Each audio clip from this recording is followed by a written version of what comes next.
This is Introduction to GNSS for Building Construction. My name is Justin Duffie. A little bit about me. I have an associate's degree in GIS GPS. I've been a Trimble user since 1997. I started using it in college, and I've used it throughout my career. I was a land surveyor from 1999 to 2022, started as a rodman, advanced to crew chief. In a couple years, I decided the field wasn't for me. I went to the office. I was an AutoCAD technician.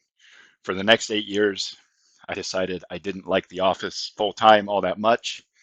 In 2009, I took a job as basically field to finish. Everything from the proposal through the topo, through the construction stakeout, eventually to the as-built. So I got to see all of my projects go from proposal to as-built, seeing the project throughout its life cycle. April of 2022, a year ago to the day yesterday, I became the regional sales engineer at Trimble, basically the subject matter expert for BCFS layout solutions. My role's changed a little bit.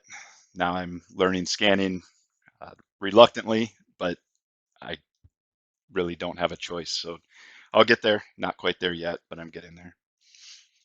The agenda for today, we're just going to run through a little bit about what is GNSS, some GNSS do and do not, GNSS control best practices, introduction to coordinate systems in FieldLink 6.6, and finally, I'm going to show a short video of what it looks like, what GNSS looks like in FieldLink, just so you guys can kind of see the workflow, see that it's not all that much different.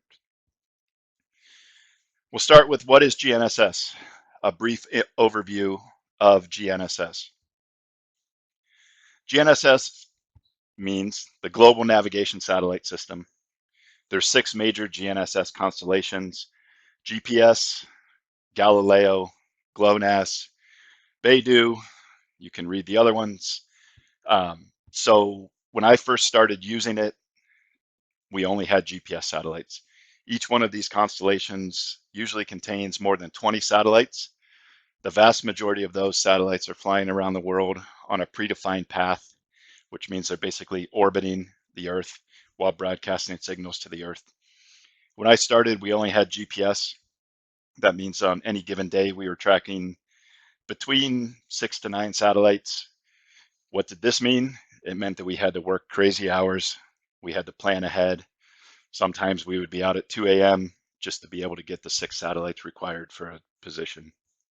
Thankfully, it's better now. Now we're tracking 60 to 80 satellites any given day. This means better accuracy, better precisions.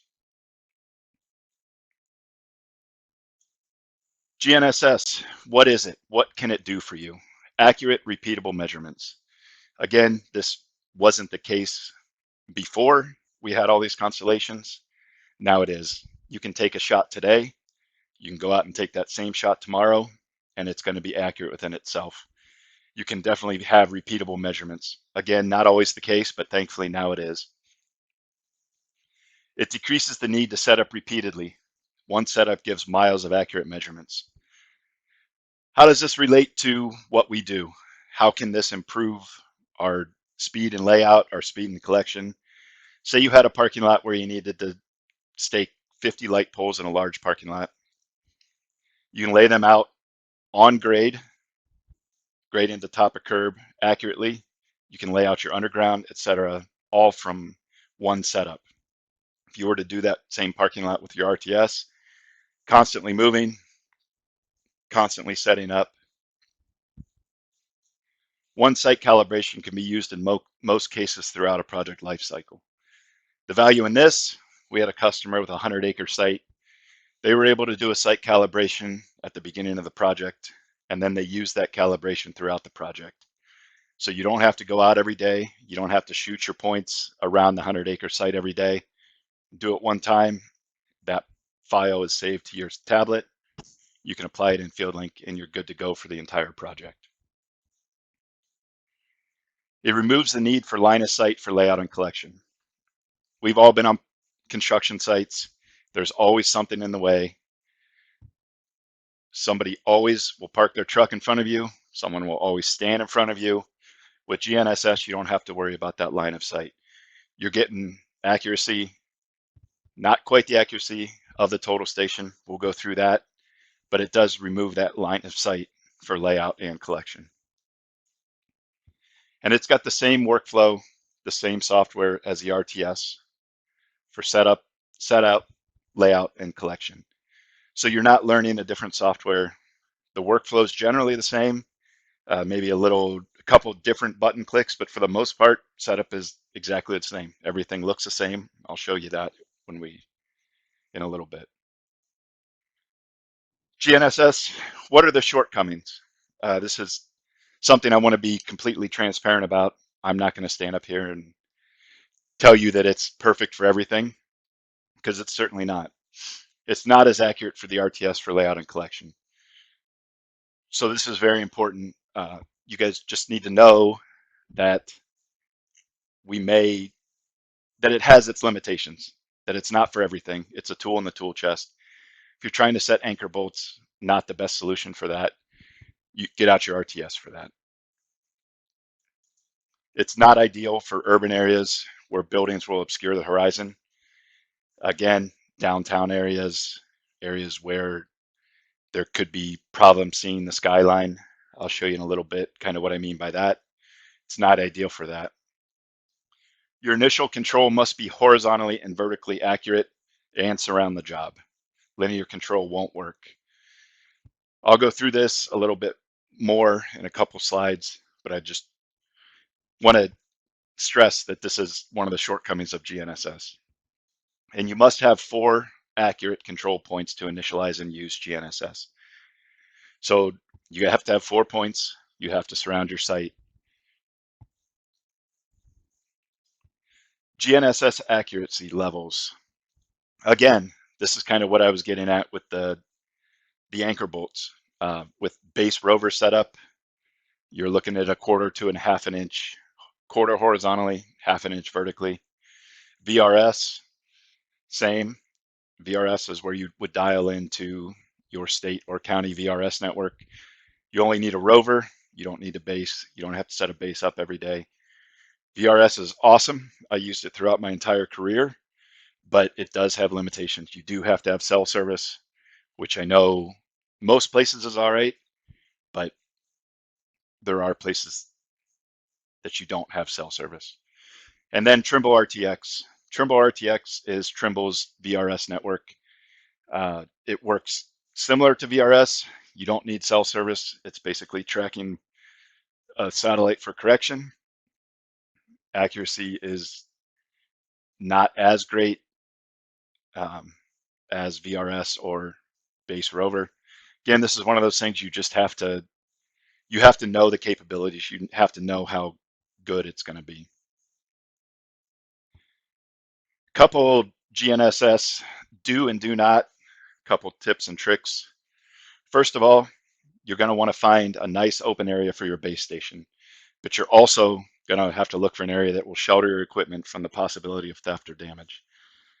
I typically tell people inside the construction fence, put some cones around it, keep it safe, have somebody keep an eye on it, not necessarily stand right beside it, but just make sure it doesn't get backed over, make sure somebody doesn't walk off with it. You do want to stay away from tree lines and buildings. Just because it does measure doesn't mean it's repeatable. I'm going to be honest, I've measured in the woods before, but you have to realize that that may not be repeatable. When I was doing it, I was trying to get a couple ground shots, didn't really have line of sight, but I could get satellite lock. That was in the winter in Ohio.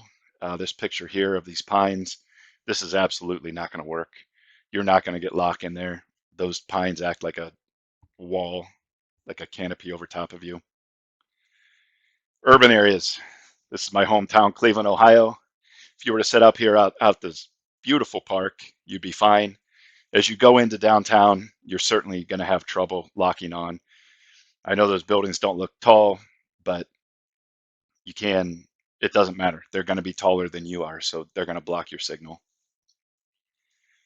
Also, even after you do your site calibration, you're going to want to check into a control point every day just to make sure that you're accurate, make sure your calibration is still good, make sure your calibration is applied. Do plan ahead for best results. There's going to be things that affect GNSS accuracies. Weather both in space and on the Earth can have effects. Most of the weather that's going to affect on the Earth is electrical storms, lightning, that kind of thing. Solar storms can be a very big deal. There's websites where you can track that kind of thing, see if you're going to get bad accuracies on that given day. If it is, it may be time to just break out the RTS. Do not use in trenches where the sky is obscured or near buildings, walls, etc. There is so much wrong with this picture.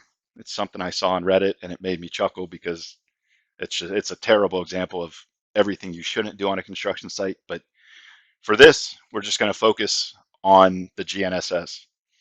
So he's in a trench, the walls are above his head, there's a hoe right in front of him, he's in between buildings. I honestly can't see this working in any scenario. This is what I was referring to earlier. These are things that are going to block your signal. The building, the tree canopies,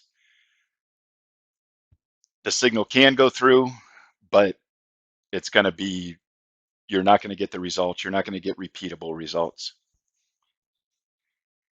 Do not use near dense vegetation that's taller than your receiver.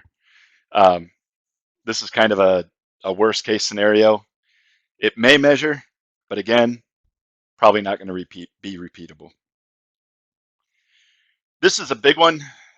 This is kind of a workflow that our RTS users are used to doing, and this is probably 90% of my calls come from this and control best practices, which we'll cover in a minute. So reference elevation. RTS works great. GNSS, what does it do? It projects that plane through the entire project. So if you set your reference elevation at 100, because there's a benchmark there that says it's 100, it's basing all of your vertical measurements on that. So if you go above that, you're going to be high. If you go below that, you're going to be low. The only time you would use this is if your control is on the ground, you want top deck, you're doing work on the top deck, you would set a reference elevation to whatever the elevation of that top deck is, and then you can lay out vertically accurate to that top deck. The other one is finished floor stub ups. If you know your finished floor is at 100, you want your stub ups to be at 100, you set your elevation to that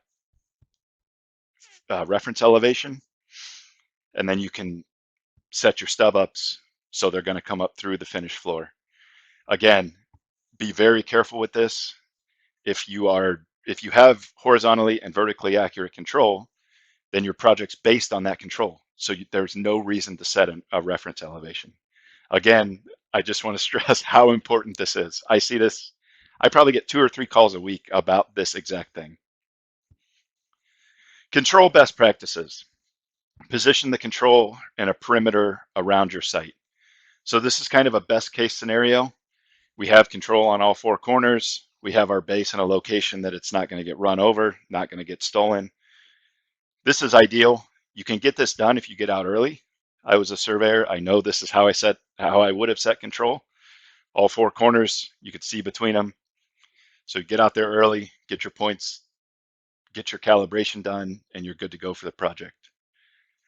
Do not use linear control. This is something I'm going to go over here in a minute, kind of explain what linear control does.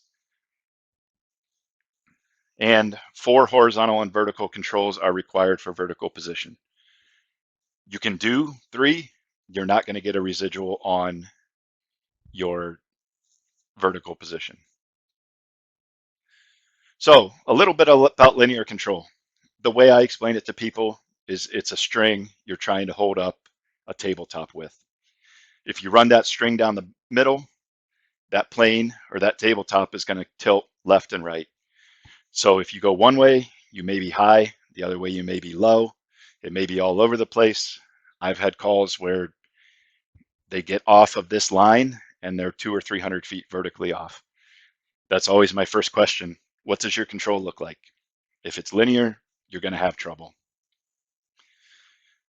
We'll go to the same tabletop analogy. If we have control on all four corners, we basically have measurements between those corners. We can hold this tabletop up with no problem with control on all four corners because there is a measurement, even though it's not a direct measurement, you didn't actually line up and cite that. It's connecting all four corners to one another.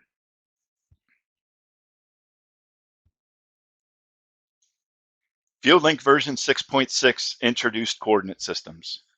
What does this mean? This means it allows users to collect state plane coordinates using VRS.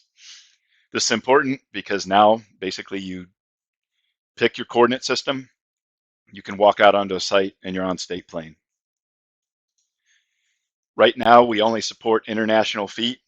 I know for some of us it doesn't matter. Others who are a survey foot state, it is going to matter. You can convert those coordinates to survey feet. Unfortunately, it has to be done externally at this time. We are working on it. It is something that our product team is aware of. The value is being able to work in the same coordinate system as the contractor if the project's on state plane. This is information that you can get from the general note sheet on your plans. You can find out what the contractor's working in so you can be on their same system. So what does it look like? I'm sure all of you have seen this before. The more projects manage. If you go to create a project, you name it, give it a description. If you click the box that says select coordinate system, when you hit create, this is going to come up. You're going to pick your coordinate system, zone, and it's going to give you your geoid based on what you pick. So since I'm in Ohio, I'm going to pick state plane 83, Ohio South. It defaults to geoid 18, which is the one that our VRS network is based on. You can get this information again from a simple Google search of state plane zone, or you can get the information from NGS data sheets.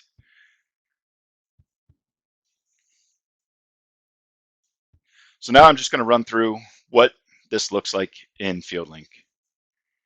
So here you can see it's our typical FieldLink. Looks exactly the same. We have 4 control points surrounding the site.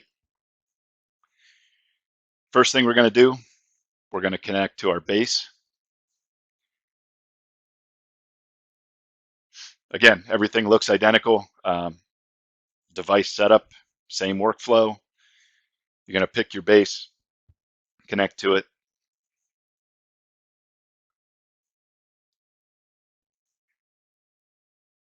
Once it's initialized, you're going to give the base point a name. You can really call it whatever it is. It defaults to TFL base. You're going to enter your antenna height. The radio channel is important to remember. Just make note of it. Unless you change it, it's always going to be the same. You're going to hit store.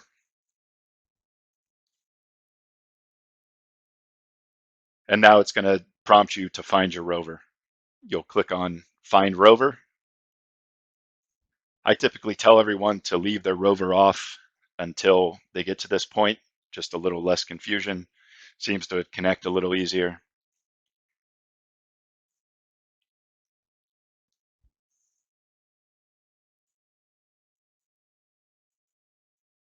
Once you're connected to your rover, now it's time to go walk around your site and collect your points. Now it's telling you you're connected to your base, which means you're connected to your base via radio. The rover and the base are talking to one another. Going to go to device setup. Here's our points. We have them surrounding our site. Enter in your rod height, just like what you would with your GN or with your RTS. You're either going to use quick release or not. That's up to you whether you want to. If you're using tilt compensation, we recommend you don't use the quick release. So now basically you're just gonna, just like the RTS, you're gonna tap on the point, you're gonna walk over to it, level up, and shoot your points. Again, looks very familiar, right?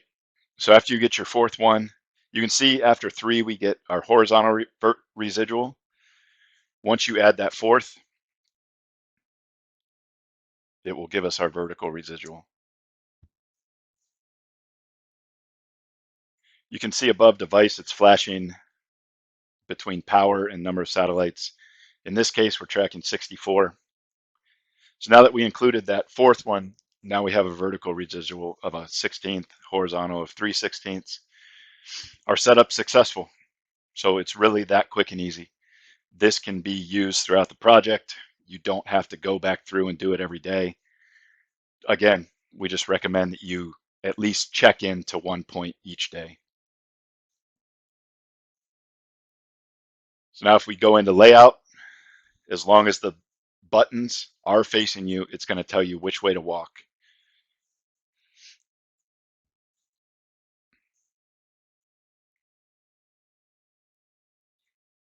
So now for this, we're going to collect the base point. As of right now, as of today, to be able to set up your base over a point, you have to collect it. That is going to be changing in the next several versions of FieldLink, but for now, that's what you have to do. So basically you do an anywhere setup. If you have a base point set somewhere, you just walk over to it, you collect it, just like RTS. You're going to name it whatever you want, and you're going to collect it.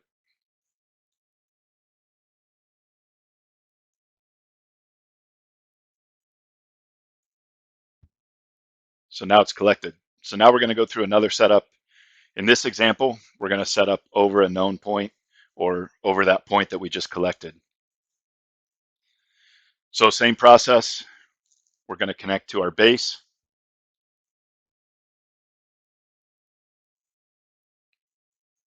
Base is connected.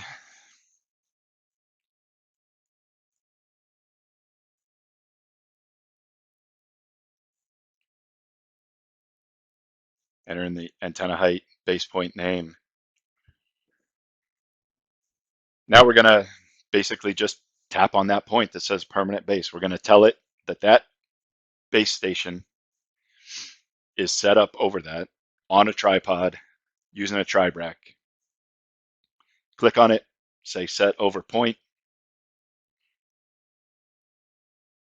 and now there's no need to go back through and do a site calibration. Your site calibration is done and you're good to go. You're good to go and measure. You're good to go and collect without going back and shooting all your control.